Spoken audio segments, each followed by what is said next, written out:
this is my model, this is working for me, and I'm going to keep running with it as long as it continues to work. To target your marketing efforts for the most returns, you need to understand your positioning. We're going to get it right. We're going to get it right the first time. If something messes up, you're just going to roll with it because the only person that knows that you messed up with exactly what you were going to say is you.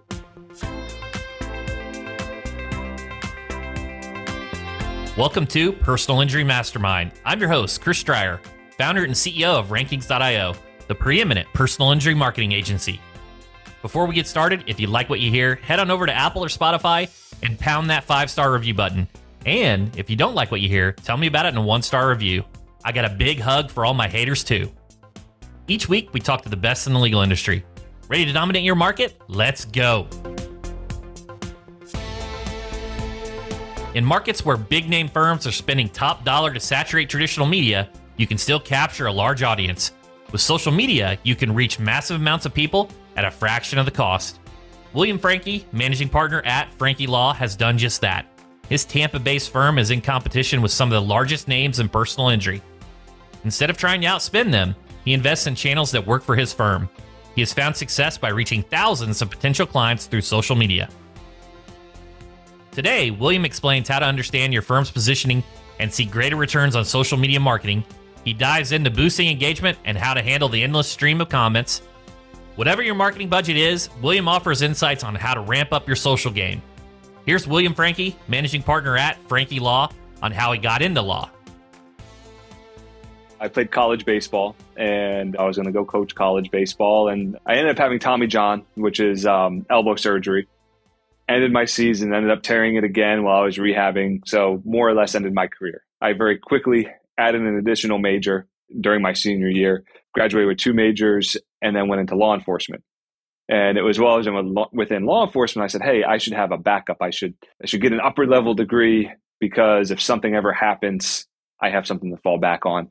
And that's actually how I ended up with the law degree. Was I actually worked midnights and went to law classes during the day in the mornings, actually, and then would sleep a little bit after that. But I was chasing a guy Thanksgiving morning in 2009. I stepped in a storm drain, tore my hip up, and ended up having some pretty major hip surgery. I was almost done with law school at the time. And, my plan was originally, hey, I'm going to stay at the sheriff's office and I'm going to work my way through the different departments and go work in general counsel's office and do all that. And after I'd gotten hurt and I was trying to come back, and a buddy of mine's wife said, hey, we have an opening in our corporate general counsel. So I interviewed for it. I was like, hey, this is the right move at the right time. So I didn't have this, extreme, lifelong dream of I'm going to be a lawyer. I'm the first lawyer in my family. My little brother, who's 10 years younger than me, followed in my footsteps. I say little, I mean, he's 30 years old now. Followed in my footsteps, and, he's a lawyer also. We're the only 2 lawyers in the whole family. Wow. When you were going to law school, were you looking at the criminal defense side? Was that kind of like the original goal? Because now I know with your firm now, you specialize in PI. Was that where you're leaning towards? And then you had this experience? Tell me about that. My goal was actually to stay at the sheriff's office. I was like, hey, you had to do 25 years at the time. I could retire at 48. So the sheriff's offices here are large enough that at least the 2 that I worked at had their own lawyers that were employed by the office itself. Kind of that's where I envisioned once I got kind of old enough and past the I'm going to go chase people and I'm going to go to all the different specialty departments within the agency. That was kind of the plan. As I thought about criminal, just partially in the sense of I interviewed with the state attorney's office. I was like, well, this would be a good fit, pretty natural fit to go from law enforcement to the state attorney's office. And then I interviewed, did everything, and then I got what they were going to pay me. Quite frankly, I said I can make more working at the sheriff's office plus just a little bit of off-duty extra work than I would have made at the state attorney's office. And oh, by the way, I have to pay back student loans. So I couldn't make those numbers work. I didn't like working in the general counsel's office. It just wasn't for me. It's just a different type of life, especially transitioning from working in law enforcement and being on the go and out and about to you're in a cubicle every day. That's it. That is your life, 8 to 5. There you go. And so I sent a bunch of emails out to a bunch of different places, and one place responded, and they happened to be a personal injury firm. We actually did a little bit of sports work together, professional sports representation together, the owner and I. That's really kind of how we got here today. I appreciate the hustle. I mean, not only what it takes to be a competitive collegiate baseball player and having those setbacks, and then going to night school and you're tired, you work all day, and you're like, hey, I'm also going to get my law degree and let me put myself through that. And it worked out. You're right. You hit that pothole and here we go. And you decided to open your practice around 2017. When did you know it was time that you should start your own practice, and kind of what was the plan to kick this off and get it going? I had met a couple of guys at one of the gyms that I had gone to at the time. They did private equity real estate work. They did big dollar transactions, and they needed somebody to review contracts. Working in general counsel's office and from doing work in professional sports, I knew how to review contracts and negotiate contracts. So I would do a little bit of billable hour work with them, review their contracts. One of the guys who was a partner with them, there was three guys. One of them played professional football, and he was getting towards the end of his career. He was ready to retire. They took me to lunch one day, and they said, hey, we want to start a title company because we're going to be doing all these real estate transactions. So you can start a law firm. We don't care. You do what you want, but the title company, and they ran through all the numbers and everything else. And I told them no. I was making more money than I could imagine. Even working for somebody at a firm, I was just like, I get guaranteed money. I'm making really good money. It's great. Why would I give this up? And then I started looking at the numbers that they were talking about and what it would look like to start my own business and go from there. And I made it from the lunch table where I told them, no, absolutely not. I'm comfortable. I get a good paycheck. My son, I think, was 6 months old. And by the time I got out to the parking lot, sat down in my car, and I started thinking through the numbers, and then called them right back and go, actually, I thought about the numbers. I'm in. Started that. And at the same time, started the personal injury firm, which I actually had planned on transitioning a little bit out of personal injury. I was a little bit burnt out at the time from personal injury and was like, hey, let's do the business side and let's do contract stuff. I kept getting personal injury clients and I kept coming back to it. And it was just kind of this realization of, why am I going to try make myself something that I'm not when I'm really good and I put a lot of time and learning into the personal injury side? I've tried cases, I've done all these different things. Why try to reinvent myself? And the law firm took off, and the title company kind of stayed stagnant, grew a little bit. And I ended up, long story short, buying them out and then selling the title company to focus solely on the personal injury. That's been 2 years now, at least, since I sold that. Yeah, it's so interesting. A lot of people are like trying to discover the destination or where you're going to end up and where the focus should be. And a lot of times these mentors and coaches, they tell you this in retrospect, but you need to have these experiences before you choose your niche and your specialization. Because all of those experiences brought to where you are today, and now you have this passion, you're re-energized, you have the focus. One of the things I was looking at your website, it says, I read this review, and I'm gonna kind of paraphrase it just a bit. It said, I chose Franchi Law because they were local, had great reviews, and weren't one of the big firms I see on TV. I contacted the office on a Saturday morning, and after hearing the details of my case over the phone, an investigator was at my house within 45 minutes. And that was a Saturday morning. So, yeah. First, you've kind of took a stance against the TV advertisers. So tell me about your positioning and how you think of positioning in terms of your brand. I'll start with, actually, that was probably me who took that phone call. I take all the after hours calls.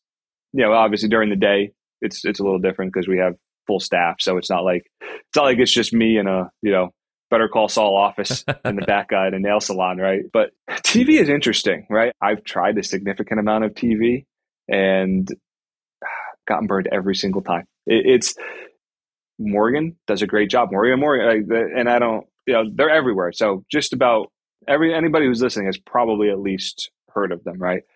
They spend so much money. And my initial thought was, well, if I do it a little bit differently, I can spend significantly less and go about it. So I've tried TV several times. I tried OTT, the over the top, the basically TV commercials for streaming, and spend a lot of money on that, and saw a little bit of results with that. But we have probably 5 or 6 really large law firms, including Morgan & Morgan in Tampa. Unless you're going to outspend them, TV makes no sense at all. So where I've taken the branding and positioning, I'd say over the last year and a half, is completely away from TV. I won't do TV again.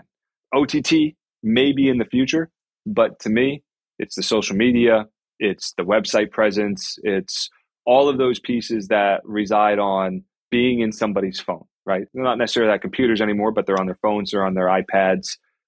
I want to be everywhere where they are because this is my model. This is working for me. And I'm going to keep running with it as long as it continues to work. And I'll be the social media guy. And you got to have thick skin, right? I mean, there's no one commenting back on TV commercials, right? It doesn't matter how much of a scumbag you actually are on TV. And I don't mean that to anybody that's on there, but the comments that I see on my social media, I mean, half the people out there think I'm the biggest scumbag and have never spent 2 seconds talking to me.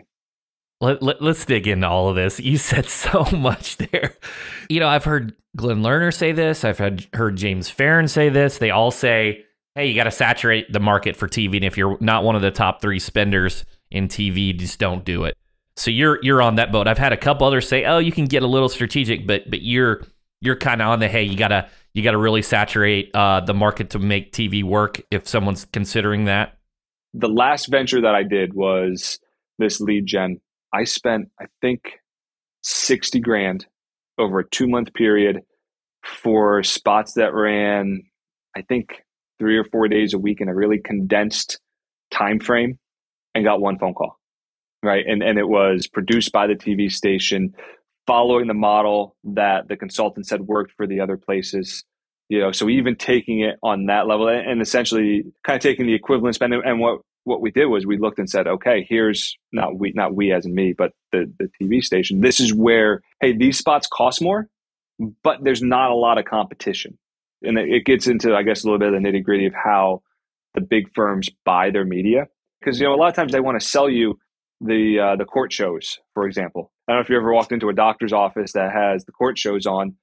Oh, there's 7 PI attorneys with commercials back to back. How are you going to separate who's who, right? The only one that's going to, outpace that noise level is the highest spender. Right. Unless you are going to be everywhere. And I think, honestly, today it may be more than just who's going to spend more. If you're going to go that route, right? I think it's more than who's going to spend the most in TV. It's who's going to spend the most in TV, but who's also then going to spend the most in billboards, who's also then going to spend the most in radio. And if you hit those 3, yeah, sure. I mean, that's how Morgan & Morgan get, I would assume, a vast majority of their cases. But I mean, you can't throw a stone and not hit a billboard or hear a radio commercial or TV commercial. To be memorable in any market, you need saturation and repetition. Over-the-top or OTT ads live on streaming platforms like Hulu or Netflix, but be careful because those CPMs can really add up. But repetition can be challenging because the environment is so fractured. This means that the user's attention is split among multiple platforms, which can dilute your messaging. William explains his experience with OTT ads. A local TV station approached me and said, hey, they wanted to come in and talk. They're actually the ones who got me with the consultant. They came in, they pitched it. Look, I liked it. I really did. And from a branding perspective, do I think that it may have made some impact? Yeah, I do. But, at the end of the day, if it's not actually producing cases, I look at it and evaluate and go, does it really need to stay? When you're talking about spending $8,000, $10,000, $12,000 a month, which, in the big scheme of advertising isn't necessarily a lot, but you start getting more than that. And I mean, you get more than that, you got to bring in more than $1 million, every single year just to justify that spend, which means you're bringing in $100,000 every single month. And it just becomes this kind of give and take of where do we want to be? So do I like OTT? Yeah. And it essentially fits within, my model and thought process of I want to live everywhere that is online. For me, it just wasn't the right place, wasn't the right time, because I'd rather take those dollars and put them into a more direct with Instagram and Facebook and lower level TikToks, just a little bit with YouTube. I do pay-per-click. I run my own pay-per-click and I run it just on the Lawfather. So if anybody puts in the Lawfather anywhere, we're coming up with a pay-per-click ad. Yeah, I think that's super smart. I mean, you got to protect your brand. You got to protect your taglines and your identity. You're crushing it on social media, right? You got over 100,000 followers on Instagram. You got over 30,000 on TikTok. You got to have a very engaged audience. Now, what you said is totally true. I've seen it myself, right? It doesn't matter how nice you are, how valuable the content is. You're going to have your trolls and your haters and all of that. So let's start with like Instagram. Let's just focus on that channel. I know that kind of there's crossovers each. How do you grow a following? What's kind of just the overall strategy and your mindset when it comes to being successful on that platform? Probably a little bit of luck to begin with, because some of what started the kind of trend of all of a sudden we had all these followers and all this engagement and all of these comments were things that I did somewhat tongue in cheek, partially because we had been stuck at like 1,600 followers for a year and a half. And the break point was I had one company running it. And then I said, well, I want to bring it in-house. Just going to find somebody, hire somebody, run it in-house. And so we actually technically run it in-house, although she now has her own company that she runs for social media. She does a ton of engagement, right? So I know from one aspect, there's this mix of engagement. You got to get in with your audience. You have to go on and view and like and do all those different things, right? All those things that I don't necessarily have time to do, right? Which is why we put the money into someone who actually goes and does that type of thing. But yeah, I mean, it started with, I think it was one of two. I can't remember which one was first, but we did a "You Should Sue Your Girlfriend" video, which, it came from a real case. I mean, I got a lot of people who were like, "You're a scumbag." It generated from a real case that I had. And it's an amazing thing. I see a lot of relationships break up because of car accidents, right? Just for whatever reason, it's enough of a stressor that people go, okay, we're going to go our separate ways. And that's what had happened. And that's where that one came from. But the next, that was extremely tongue in cheek. My 6 years in law enforcement, I spent working drugs, right? I worked in high drug areas, found a lot of drugs. And I could tell you the statute backwards and forwards, well, it's actually in Florida, at least, it's not actually illegal to use drugs, because in Florida, it's only illegal to physically possess it. So if you could find some way and this was the kind of the long version of it, if you could find some way to use a drug without possessing it, it actually wouldn't be illegal, right? So it was just kind of like catching lightning in a bottle, where all of a sudden you got those comments, and now we got that spike of people being engaged and interested, and now take that plus the engagement, and it just grew and grew and grew from there. I've had several successful attorneys on the pod talk about their Instagram strategy. I can't think of one that was just like, we just give value and tell them what to do after a car accident. It's always something like how to argue like a lawyer, right? That was Jefferson Fisher. Yours is, should you sue your girlfriend after a car accident? Do you think is it being different? Is it the humor? Is it the controversy? What do you think goes into this? I think it's a combination of a lot of things, right? I think some of it comes down to the person. And look, we do most of those videos in one take, and we don't have a script. So Ashley will come in and she'll go, here's the topics that I found. And I'll go, okay, here's the ones that I found. We will literally just go off of, should you sue your girlfriend, or can you sue your girlfriend, right? That's it. Like that is the starting point. There's literally no script after that. I come up with it about 10 seconds before she hits record. I think of it in my head. And the first time it's uttered is right there on video. So some of it's the person. And can you be engaging? I mean, if I were to just sit here and in every single video go, you should sue your girlfriend because you can, or it's not illegal in Florida to use drugs, right? No one would care. It wouldn't matter how controversial it is, right? So there is some aspect of how fun can you make it? And social media is entertainment value, but that's kind of where I see it, is that can you provide some entertainment along with, and I get more and more comments now when I see people out that, hey, that's really good advice. That's really usable, especially the gun stuff. People apparently in Florida like their guns. It generally generates a lot of comments and feedback, and a little less controversial, I think, than some of the drug and alcohol ones. Interesting. And then the time commitment and the costs, right? So you mentioned TV, you're talking $30K a month, $60K in a 2-month period, and that's not even saturating. It's not enough, right? And OTT is kind of similar from my experience. And then you've got social, right? Everyone talks about social's free, and I'm doing air quotes because you also have a lot of time involved in it. And if you have a team, then you got your team. So talk to me about, do you have a cadence where maybe once a week you come in and shoot these, or tell me a little bit about that, a little behind the scenes. I know people could look at our Instagram and go, well, you had 1,600, and then almost seemingly overnight you have 108, 109,000, whatever it is. And we bought 0 of those. I know there's places that you can actually go buy followers. We legitimately bought 0. And right now, for the last couple months, I've run really minimal ads on social media. Part of it's November, December are not a good time to run ads. And we actually signed more cases in December. than any other month this past December.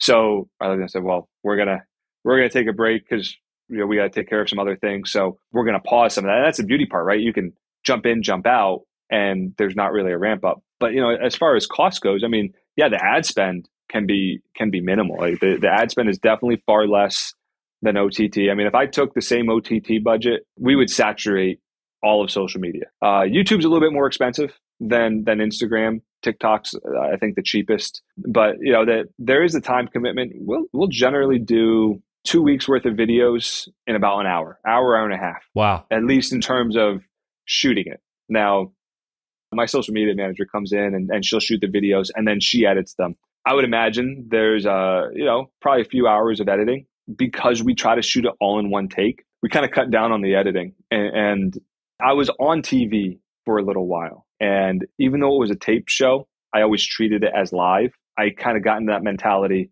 We're going to get it right. We're going to get it right the first time. And if something messes up, you're just going to roll with it because the only person that knows that you messed up with exactly what you were going to say is you. I think we cut down on some of the time. And then the cost for her, is in the big scheme of things, minimal, less than what I was paying for OTT. Great. Yeah, that's awesome. So you batch it, you get together, you have the editing, you got the team helping you. We mentioned earlier, you got people that get upset and people say things, and you have your community management aspect. So on one side of the coin, you need the comments, the likes, and the engagement, the content to drive up your visibility in the feeds. But on the other side of the coin, you got just sometimes it's just mean remarks and all this stuff. And I know on Facebook, you can block these individuals. What's the balance? Do you just let them all roll and just let them go? Or do you occasionally block some haters? How do you make that decision? It's like this. I keep very minimal notifications on my phone, right? Just for everything. At one point, I turned the notifications on for comments for whatever reason. I may have changed the setting and I did it by accident. Comment after comment after comment. As much as I go, it doesn't bother me. Every time you get an alert on your phone, you go to pick it up and it's, you're a scumbag, you're this, you're that. I got to a point and I had called Ashley and I was like, I can't do this. We got to do something different. I can't keep doing these controversial things. And I actually may have asked her to take it down. She didn't, which was good, right? I turned the notifications off.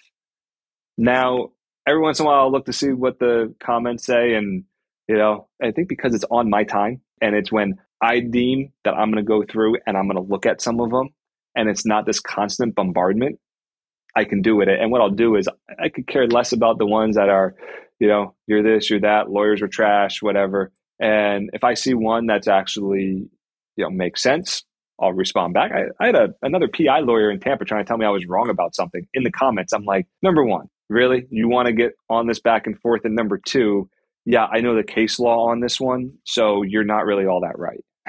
That's fun. I'm sure your loyal followers appreciate that too. And you go back to back. That's so exciting. You found your channel that you're just crushing it on. You're doing really well on social, and you've had these experiences. And I imagine too, if you wanted to go back to TV in the future or OTT, now you have the experience where you could go plow into it, and you know what it would take because you've spent the money and you've invested there.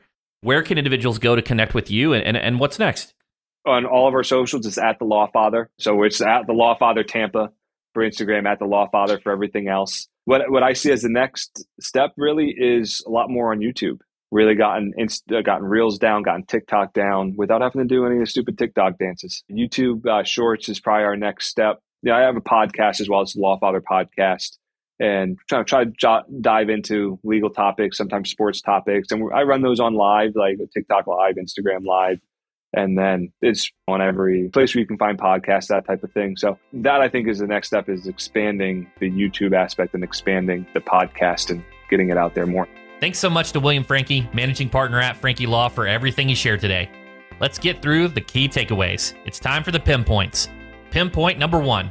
Traditional marketing channels are a great way to target specific audience, but the barrier to entry is extremely high in saturated markets. Evaluate your budget and your position. You may see a bigger ROI when direct marketing to potential clients over social. But to me, it's the social media, it's the website presence, it's all of those pieces that reside on being in somebody's phone. This is my model. This is working for me. Point number 2. To see success on social media, you you need to have an angle to get attention. Stiffly reading the law probably won't get you the engagement. Successful accounts provide value and are entertaining. Every attorney we've spoken to who has seen success on social has a thing. They invite you into their kitchen for a casual coffee and chat about employment rights, or they casually explain how to argue like a lawyer in their car. William found success in stirring the pot and getting a little controversial. Whatever you do, create interesting content and views will come to you. I know people could look at our Instagram and go, well, you had 1,600 and then almost seemingly overnight you have 9,000, whatever it is. We legitimately bought 0. And right now, for the last couple months, I've run really minimal ads. And pinpoint number 3, do it in one take. No matter how robust your budget, the more time you spend recording, the less time you're spending on other areas of your business. William batches content and treats each social post like a live TV show. I was on TV for a little while, right? And it was, and even though it was a taped show, I always treated it as live. So I kind of got into that mentality. We're going to get it right. We're going to get it right the first time. And if something messes up, you're just going to roll with it, because the only person that knows that you messed up with exactly what you were going to say is you.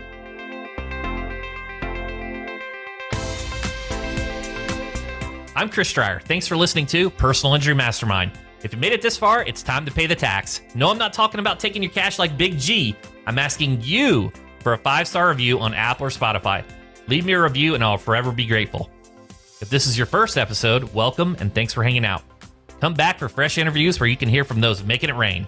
Now get out there and dominate.